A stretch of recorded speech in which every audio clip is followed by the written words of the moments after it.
Iran's escalatory trajectory 2026 projections a cascade of conflict driven by strategic ambiguity. The present geopolitical landscape surrounding Iran is characterized by a deeply entrenched pattern of escalating provocations and reactive responses, culminating in a projected, highly volatile scenario by 2026. This analysis posits that without a fundamental shift in strategic communication and de-escalation efforts, the existing conditions will inevitably trigger a sustained period of heightened conflict, fueled by miscalculation and a demonstrable lack of credible restraint on all sides.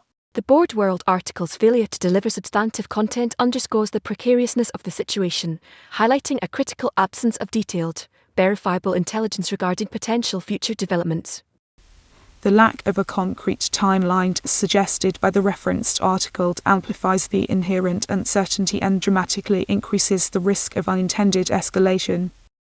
The entrenched cycle of retaliation, a geopolitical feedback loop of increasing intensity. Historically, Iran's approach to regional security has been predicated on asymmetric warfare and calculated provocations designed to destabilize its adversaries, primarily Israel and regional powers perceived as threats to its influence. This strategy, consistently reinforced by proxy operations and support for militant groups, has fostered a deeply embedded cycle of retaliation where each act of aggression is met with an increasingly forceful response. The current geopolitical climate, dominated by heightened tensions over the JCPOA, the ongoing support for Hamas, and the proliferation of Iranian-backed militias, represents a critical inflection point, exacerbating this cycle. The absence of verifiable data, as evidenced by the 404 error, further complicates accurate forecasting, yet the underlying drivers of belligerence remain demonstrably consistent.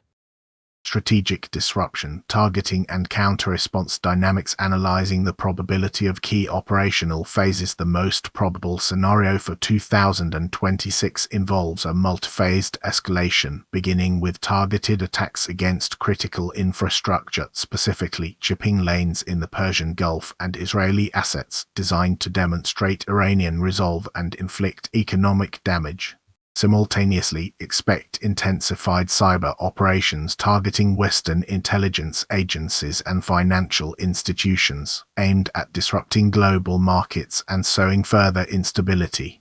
A subsequent Israeli retaliatory strike, potentially involving precision strikes within Iran targeting military facilities, is highly likely, triggering a commensurate Iranian response involving missile strikes against regional allies and, conceivably, a direct assault on Israel. This sequence of events will be further complicated by market reactions, specifically dramatic fluctuations in oil prices and sustained diplomatic efforts, largely ineffective in preventing further deterioration.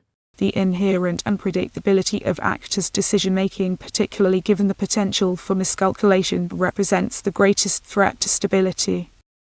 Projected instability and strategic imperatives. Navigating a landscape of high risk and limited options. By 2026, the projection is for a state of prolonged instability characterized by intermittent but increasingly intense military engagements across multiple theaters. The likelihood of a full-scale war remains significant, contingent on the escalation of a single trigger event, a miscalculated Israeli strike, an Iranian maritime incident, or a major terrorist attack. The strategic imperative for all involved parties lies in the immediate implementation of robust de-escalation measures, including verifiable confidence-building measures and a renewed commitment to diplomatic engagement. However, given the deeply entrenched mistrust and the demonstrated willingness of all actors to engage in aggressive tactics, the probability of a successful resolution remains exceedingly low. The absence of reliable intelligence, as highlighted by the Board World failure, necessitates a cautious and highly adaptive approach, prioritizing risk mitigation and preparing for a protracted period of heightened geopolitical tension.